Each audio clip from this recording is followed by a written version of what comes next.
ನಮಸ್ಕಾರ ವೀಕ್ಷಕರೇ. ಎಲ್ಲರಿಗೂ ಕೂಡ ನಮ್ಮ ಚಾನಲ್ಗೆ ಮತ್ತೊಮ್ಮೆ ಸ್ವಾಗತ. ಹಿಂದಿನ ವಿಡಿಯೋದಲ್ಲಿ ನಾನು ನಿಮಗೆ ಈ ಒಂದು LLB ಅಂದರೆ ಏನಂತ ಹೇಳಿದ್ದೆ. ಈ ಒಂದು ವಿಡಿಯೋದಲ್ಲಿ ನಾನು ನಿಮಗೆ LLB ಕಷ್ಟನೋ ಅಥವಾ ಈಸಿನೋ ಅಂಥೇಳಿ ಈ ಒಂದು ವಿಡಿಯೋದಲ್ಲಿ ನಾವು ವಿಚಾರನ ಡಿಸ್ಕಷನ್ ಮಾಡ್ತಾ ಇದ್ದೀವಿ. ಹಿಂದಿನ ವಿಡಿಯೋದಲ್ಲಿ ನಮಗೆ ಸಹಾಯ ಮಾಡಿರುವಂತಹ ಮಂಜುನಾಥ್ ಸರ್ ಇವತ್ತು ಕೂಡ ಈ ಒಂದು ವಿಡಿಯೋದಲ್ಲಿ ಕೂಡ ನಮಗೆ ಹೆಲ್ಪ್ ಮಾಡಲಿಕ್ಕೆ ಬಂದಿದ್ದಾರೆ. ಸರ್, ತಮಗೆ ಮತ್ತೊಮ್ಮೆ ಕಾರ್ಯಕ್ರಮಕ್ಕೆ ಸ್ವಾಗತ.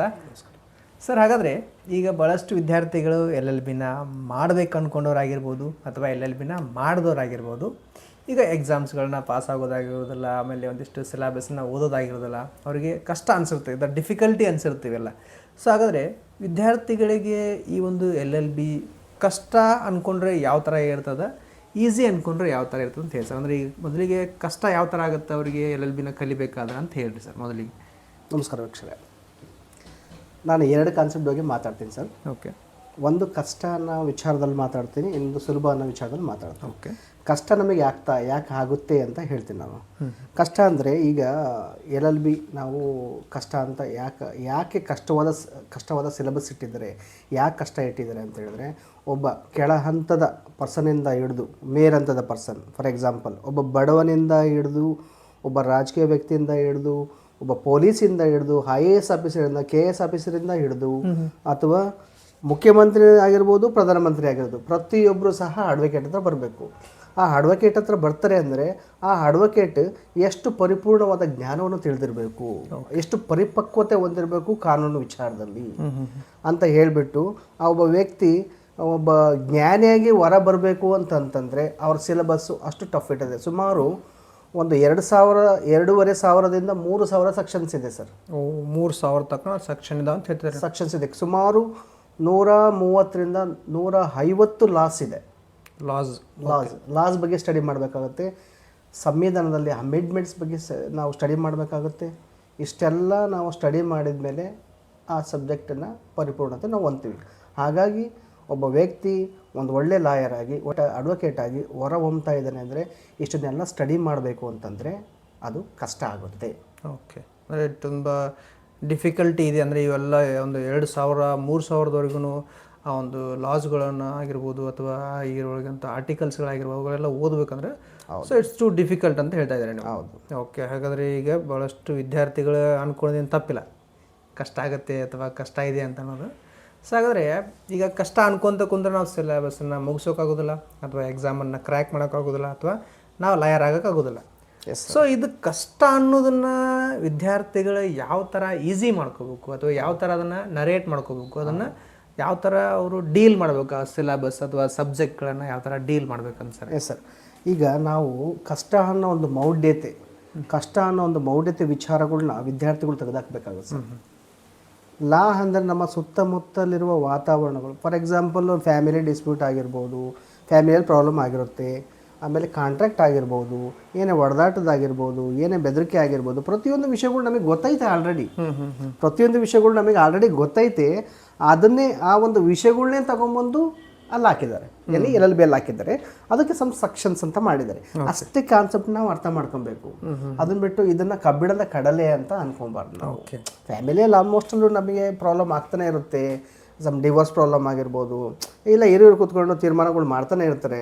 ಅದನ್ನೇ ತಗೊಂಬಂದು ಇಲ್ಲಿ ಸೆಕ್ಷನ್ ಕನ್ವರ್ಟ್ ಮಾಡಿ ಲಾಸ್ ಆಗಿ ಕನ್ವರ್ಟ್ ಮಾಡಿ ಪ್ರತಿಯೊಂದನ್ನು ಹಾಕಿದ್ದಾರೆ. ಹಾಗಾಗಿ ಅದು ಈಸಿ ಇದೆ. ಏನು ಫಾರ್ ಎಕ್ಸಾಂಪಲ್ಲು ಹಿಂದೂದಲ್ಲಿ ಸಾಕಷ್ಟು ಸಂಪ್ರದಾಯಗಳಿದೆ, ಅದಕ್ಕೆ ಹಿಂದೂ ಕಾನೂನು ಅಂತ ಇದೆ. ಅದೇ ಸಂಪ್ರದಾಯಗಳನ್ನ ನಮ್ಮ ಲಾದಲ್ಲಿ ಹಾಕಿದ್ದಾರೆ. ಅದು ಪರ್ಫೆಕ್ಟಾಗಿರೋ ಒಂದು ಸಂಪ್ರದಾಯಗಳನ್ನ ಹಾಕಿದ್ದಾರೆ. ಆಮೇಲೆ ಮುಸ್ಲಿಮಲ್ಲೂ ಇದೆ, ಪಾರ್ಸಿಯಲ್ಲೂ ಇದೆ, ಕ್ರಿಶ್ಚಿಯಾನಿಟಿಯಲ್ಲೂ ಇದೆ. ಪ್ರತಿಯೊಂದಲ್ಲೂ ಅವ್ರದ್ದೇ ಆದಂಥ ಒಂದು ಕಾನೂನು ಇದೆ. ಆ ಕಾನೂನುಗಳನ್ನೇ ತೊಗೊಂಬಂದು ಇದೆ LLB ಹಾಕಿದ್ದಾರೆ. ಅವನ್ನೇ ನಾವು ಸ್ಟಡಿ ಮಾಡ್ತಾ ಹೋಗ್ತೀವಿ. ಹಾಗಂತ ನಾವು ಕಷ್ಟ ಅಂತ ಅನ್ಕೊಬಾರ್ದು. ಅದನ್ನು ಈಸಿಯಾಗಿ ಅರ್ಥ ಮಾಡಿಕೊಂಡು ಅದಕ್ಕೆ ತಕ್ಕದಂಥ ಸೆಕ್ಷನ್ಸ್ನ ನೋಡಿಕೊಂಡು ಅದಕ್ಕೆ ತಕ್ಕದಂಥ ಒಂದು ಕೇಸ್ ಲಾಸ್ಗಳು ತೊಗೊಂಡು ನಾವು ಪ್ರತಿಯೊಂದು ನೀಟಾಗಿ ಸ್ಟಡಿ ಮಾಡಿಕೊಂಡು ಬಂದರೆ 100% ನಾವು ಕ್ರ್ಯಾಕ್ ಮಾಡ್ಬೋದು. ಅಂದರೆ ಈಗ ನಮ್ಮ ದೈನಂದಿನ ಜೀವನದೊಳಗಡೆ ಏನೆಲ್ಲ ಪ್ರಾಬ್ಲಮ್ಸ್ ಆಗಿರ್ಬೋದು, ಅಥವಾ ನಾವು ಪ್ರಾಬ್ಲಮ್ ಸಾಲ್ವಿಂಗ್ ಆಗಿರ್ಬೋದು, ಏನೆಲ್ಲ ಕಷ್ಟಗಳನ್ನು ಡೀಲ್ ಮಾಡ್ತೀವಿ, ಅಥವಾ ಏನೆಲ್ಲ ನೆಕಡೈಸ್ ಏನು ನಮ್ಮ ಕಣ್ಣಿಗೆ ಕಾಣಿಸ್ತಾವಲ್ಲ ಅವೆಲ್ಲ ಸಮಸ್ಯೆಗಳಾಗಿರ್ಬೋದು, ಅಥವಾ ಅದಕ್ಕಂಥ ಉದಾಹರಣೆಗಳಾಗಿರ್ಬೋದು, ಅಥವಾ ಅದಕ್ಕೆ ಸೊಲ್ಯೂಷನ್ ಆಗಿರ್ಬೋದು, ಅವುಗಳನ್ನೆಲ್ಲವನ್ನು ಸಂಗ್ರಹಿಸಿ ಒಂದು ಎಥಿಕಲ್ ಅಂದರೆ ಒಂದು ಪ್ರಿನ್ಸಿಪಲ್ಗಳನ್ನು ಹುಟ್ಟಿಸಿ ಅದನ್ನು ಮಾಡಿರೋದು ಏನಪ್ಪ ಅಂದ್ರೆ ಲಾ ಅಂತ ಹೇಳ್ತಾ ಇದ್ದಾರೆ. ಮತ್ತು ಒಂದು ವಿಷಯ ಅಂದರೆ ಸರ್, ಪ್ರತಿಯೊಬ್ಬರು LLB ಅಂದರೆ ತುಂಬ ಕಷ್ಟ, ನೀವು ಓದೋಕ್ಕಾಗೋದಿಲ್ಲ, ಅಷ್ಟು ಸೆಕ್ಷನ್ಸ್ ಇರುತ್ತೆ, ಎಷ್ಟು ಲಾಸ್ ಇರುತ್ತೆ, ಅಷ್ಟು ಅಮೆಂಡ್ಮೆಂಟ್ಸ್ ಇರುತ್ತೆ ಅಂತೇಳ್ಬಿಟ್ಟು ಸಾಕಷ್ಟು ಎದುರಿಸ್ತಾರೆ. ನಾವು ಎದುರಬಾರ್ದು. ನಾವು ಅದನ್ನು ಕ್ರೇಜಿಯಾಗಿ ತೊಗೊಬೇಕು ಆ್ಯಕ್ಚುಲಿ. ಯಾಕೆ ಹೇಳಿದ್ರೆ ನಾವು ಕಲಿಯೋಕ್ಕೆ ಅಂತಲೇ ಹೋಗಿರ್ತೀವಿ. ಕಲೀಲೇಬೇಕು ಅಂತಂದರೆ ಅದನ್ನು ಇಷ್ಟಪಟ್ಟು ಕಲಿಬೇಕು, ಕಷ್ಟಪಟ್ಟು ಕಲಿಬಾರ್ದು. ಯಾಕೆಂದರೆ ಮುಂದಿನ ಜೀವನಕ್ಕೆ ಅದು ಸರಾಗವಾಗಿ ನಮಗೆ ಬೇಕಾಗಿದೆ. ಮುಂದಿನ ಜೀವನಕ್ಕೆ ನಾವು ಅದನ್ನು ಆ ಸೆಕ್ಷನ್ಸ್ ಹೇಳ್ಕೊಂಡು ಜೀವನ ಮಾಡ್ತಿದ್ದೀವಿ ಅಂತಂದರೆ ಅದನ್ನು ನಾವು ರೂಢಿಸ್ಕೊಂಡು ಇಷ್ಟಪಟ್ಟು ಕಲಿಯೋದ್ರಿಂದ LLB ಇಷ್ಟ ಆಗುತ್ತೆ, ಈಸಿ ಆಗುತ್ತೆ ಅನ್ನೋ ವಿಚಾರ ನಂದು. ಓಕೆ, ಸೊ ನೋಡಿದ್ರಲ್ಲ ವೀಕ್ಷಕರೇ. ಸೊ ನೀವು ಇದಕ್ಕೇನು ಕಷ್ಟ ಅಂದ್ಕೊಂಡ್ರೆ LLB ಕಷ್ಟ, ಈಸಿ ಅಂದ್ಕೊಂಡ್ರೆ it will be easy. So ವಿದ್ಯಾರ್ಥಿಗಳಿಗೆ ಭಾಳಷ್ಟು ವಿದ್ಯಾರ್ಥಿಗಳಿಗೆ ಕನ್ಫ್ಯೂಸ್ ಇರ್ತದೆ. ಸೊ ಈ ಕನ್ಫ್ಯೂಷನ್ ಹಾಕಿದ್ರೆ ಡಿಫಿಕಲ್ಟಿನ ಫೇಸ್ ಮಾಡ್ತಾ ಇರ್ತೀರ, ಕಷ್ಟನೇ ಅಂದ್ಕೊಂಡಿರ್ತೀರ. ಸರ್ ಹೇಳೋ ಪ್ರಕಾರ ನೀವು ಅದನ್ನು ಈಸಿಯಾಗಿ ಅಥವಾ ಕ್ರೇಜಿಯಾಗಿ ತೊಗೊಂಡ್ರೆ that will be easiest subject ಅಥವಾ ಈಸಿಯೆಸ್ಟ್ ಕೋರ್ಸ್. ಇಲ್ಲಾಂದರೆ ನೀವು ಗುಡ್ಡ ಅಂದ್ಕೊಂಡ್ರೆ ಅದು ಗುಡ್ಡನೇ ಆಗಿರ್ತದೆ. ಸೊ ನಿಮಗೆ ಮುಂದಿನ ವಿಡಿಯೋದಲ್ಲಿ ನಿಮ್ಗೆ ಈ LLB ಅನ್ನೋ ಎಕ್ಸಾಮ್ಸ್ಗಳನ್ನ ಅಥವಾ LLB ಎಕ್ಸಾಮನ್ನ ಯಾವ ಥರ ಕ್ರ್ಯಾಕ್ ಮಾಡ್ಬೇಕಂತೇಳಿ ಸರ್ ಜೊತೆ ನಾನು ಡಿಸ್ಕಷನ್ ಮಾಡ್ತಾಯಿದ್ದೀನಿ. ಸರ್ ನಿಮ್ದೇನಾದರೂ ಇದ್ರೊಳಗಡೆ ಅಭಿಪ್ರಾಯ ಹೇಳಿದೆ ಎಕ್ಸಾಮ್ ಬಗ್ಗೆ? ಸರ್, ಮುಂದಿನ ವಿಡಿಯೋದಲ್ಲಿ ನಾವು ಏನು ಮಾಡಬೇಕು ಅಂದರೆ ಎಕ್ಸಾಮ್ಸ್ನ ಹೆಂಗೆ ಅಟೆಂಡ್ ಮಾಡಬೇಕು, ಎಕ್ಸಾಮ್ಸ್ನ ಹೇಗೆ ಬರೀಬೇಕು, ಪೀಠಿಕೆ ಹೇಗೆ ಹಾಕಬೇಕು, ವಿಸ್ತರಣೆ ಹೇಗೆ ಬರೀಬೇಕು, ಉಪಸಂಹಾರ ಹೇಗೆ ಬರೀಬೇಕು, ಕೇಸ್ ಲಾಸ್ ಹೇಗೆ ಬರೀಬೇಕು, ಅದ್ರ ಒಳಗಡೆ ಸೆಕ್ಷನ್ಸ್ ಹೇಗೆ ಬರೀಬೇಕು ಅಂತೇಳ್ಬಿಟ್ಟು ವಿಚಾರಗಳನ್ನ ಕಂಪ್ಲೀಟ್ ನಾನು ಹೇಳ್ಕೊಂಡು ಕೊಡ್ತೀನಿ. 100% ನಾನು ಚಾಲೆಂಜ್ ಮಾಡ್ತೀನಿ.